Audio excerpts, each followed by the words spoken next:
Hey everyone, it's Trish. Welcome back to In Spite of Because of. I am here at the gym. I have to, I guess, have another confessional Tuesday, although it's a Saturday. I did not make it to the gym this last Tuesday and Thursday. I had meetings after school, I had grocery shopping to do, and really a night. Thursday nights seem to be my most tired time right now. I think it's just getting back into the swing of school and everything else. And I just didn't go. I felt bad afterwards. I really got a great night's sleep. I remember getting into bed at like 8:30, and I can't even tell you really what happened after that. I woke up, I know, around 1 and had a startling moment of did I set my alarm or not, and I had not. So I set my alarm and I fell right back to sleep, and I slept until it went off. So that's what it is. I'm back here. It's Saturday, it's Sunday. I'm also off on Monday for Labor Day, so I will definitely be here. Some thoughts that have been on my mind here recently that I just kind of want to maybe ramble a little bit about to those people of my age, 30-somethings, to maybe even not, to mommies, to stay-at-home moms, to working moms, to just anybody who might be in the same boat that I'm in. And I'm going to talk a little bit about triggers, some things that trigger you to make some choices in your life, whether that's fitness or food or otherwise. I was thinking the other day when I was at my desk grading papers that when I sit there and I grade papers at my desk, I am triggered to eat chocolate. That might seem very strange, but I have many a time. Students love to get you chocolate for Christmas and Valentine's Day, and you know, they're just Teacher Appreciation Week, and I love chocolate, don't get me wrong, and I have sat there and had it in my bottom drawer at my desk and pulled out, you know, Ghirardelli, however you say it, chocolates, and eaten 15 pieces when the serving size is 1. And I'm grading papers and I'm popping them in, and I'm triggered by a couple things with that. And normally I've had M&Ms and things at my house and not eaten any of them. So for me, it's not the chocolate, it's the stress. And in that moment, if someone were to ask me, are you stressed out? I would have probably said no. But subconsciously, I am stressed out because why would I eat 15 pieces? Why would I ask yourself, those 4 brownies? And sometimes we want to say that we're not stressed because for some reason there's kind of a stigma, like you should be able to handle it, you shouldn't be stressed. Or people see you being stressed out about something that doesn't stress them out. You know, it's just that kind of not being able to understand. So I'm triggered by the stress, and I found I'm triggered by what I'm doing in the location. So if I pick up my papers and I go and grade them at my reading table, I'm not triggered to eat chocolate. I don't know why. So it's in a way. At home, I'm triggered by these Aldi Savorites white cheddar crackers. I am triggered to eat the whole box. And here's why. Here's why I think so. It's not even so much the taste. Don't get me wrong, they taste great. But if I wanted to just have a taste of them, I would only eat 5 or 6 and not 50 of them. I'm triggered by a time frame, and I'm triggered again by a location. I'm triggered because there were many times my husband leaves for work on Friday night, Saturday night, Sunday nights at around 9. And I'm usually, especially over the summer, wasn't tired at that point. So he would leave and I would go back and I would watch what was ever in my DVR. And I would sit in a specific location on the couch with water. Luckily it was water, and the box of those favorite. And at the time it didn't even have to be the white cheddar ones. It was the regular. Now for me it's just the white cheddar ones. And I would sit there and eat half the box or a whole box. And I think a whole box is between 12 and 16 servings. Ridiculous. I wasn't eating them because I was hungry. I wasn't eating them because of the taste. It was a state of stress. And if you would ask me in that moment, are you stressed out? I would say no. My kids are asleep. I don't have to go to work tomorrow. What is there to be stressed about? And for me, it's the culminating stress of the day. It's not the moment of being stressed. It's just my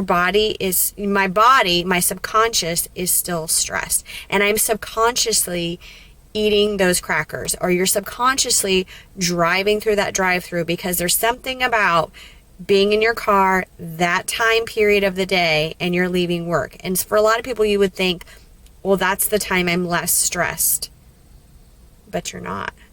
You're not, because you wouldn't, in a normal wake up in the morning, not stress time period, or whenever you're going to have, would you be making those choices?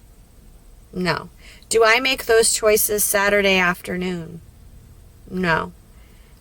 So I want you to kind of think about and connect the location, the time, the day perhaps, and sometimes it can be the food that's a trigger for you. And for me, it is all of the combination. It's the time, it's the location, and it is that food. If I do not have those in the house, I don't choose a different food to replace them, at least at this point, to do that. It is just that food. I would never sit there and grab 7 bananas and sit in that location and do it.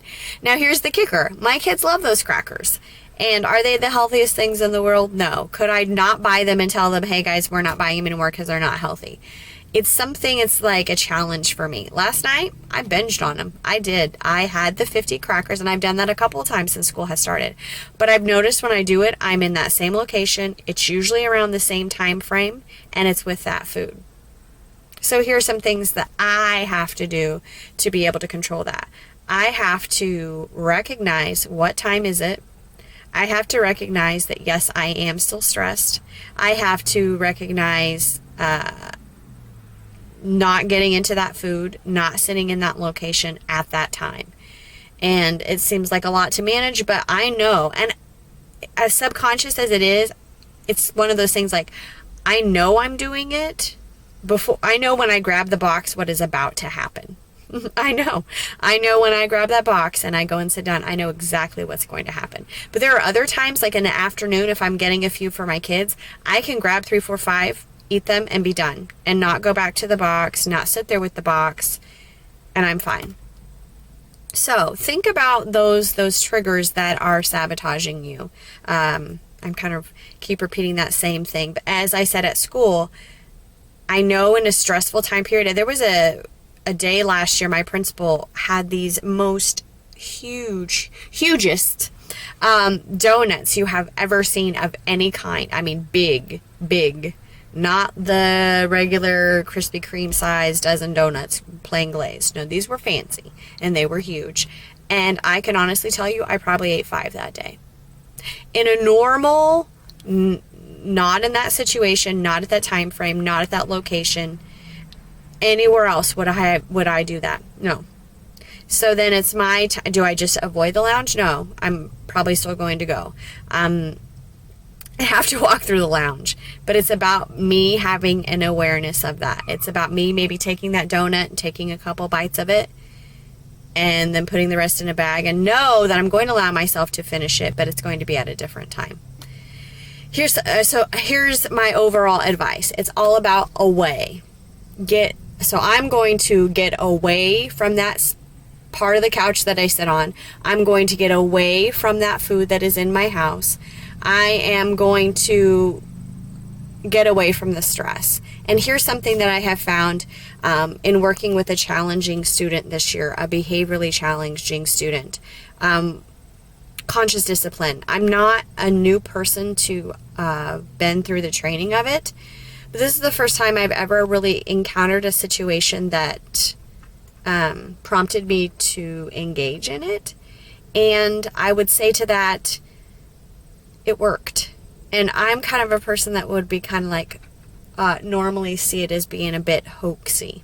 But here's some things that I do, or I tell myself when dealing with this student. And I tell myself, I take a deep breath and I say, you've got this. You are calm. You are safe. You are loved. You've got this. And before I deal with that student, I say that to myself. So I'm going to start dealing with these triggers in the same way. So before I sit at that couch and do those type of things, I'm going to take a deep breath. And I'm going to say, you've got this. You are calm. You are safe. You are loved. You've got this. And then I'm going to walk away. So if you're in your car and you're about to drive through Burger King, do it. See if it works for you. I know it sounds like the strangest of things.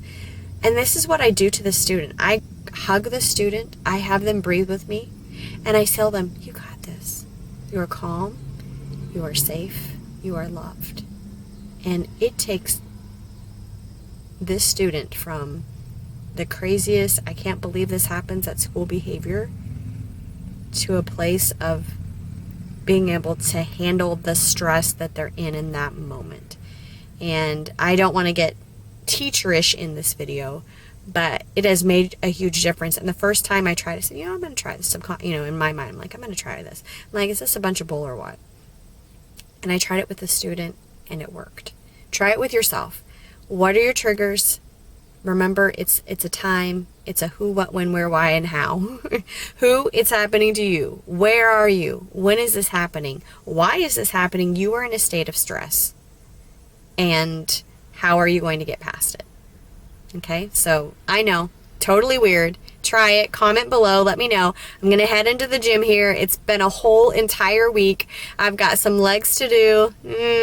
I'm kind of excited because I haven't been, but I'm kind of dreading it a little bit too. But, the worst gym day is the day you don't go to the gym. That's the worst workout. So, just some food for thought, and comment below, and that's it. So I hope you're having a really great day. I hope you're having a wonderful 3-day weekend if you're allowed to have that Monday off. De-stress. You are calm. You are safe. You are loved. You got this. See you soon. Bye.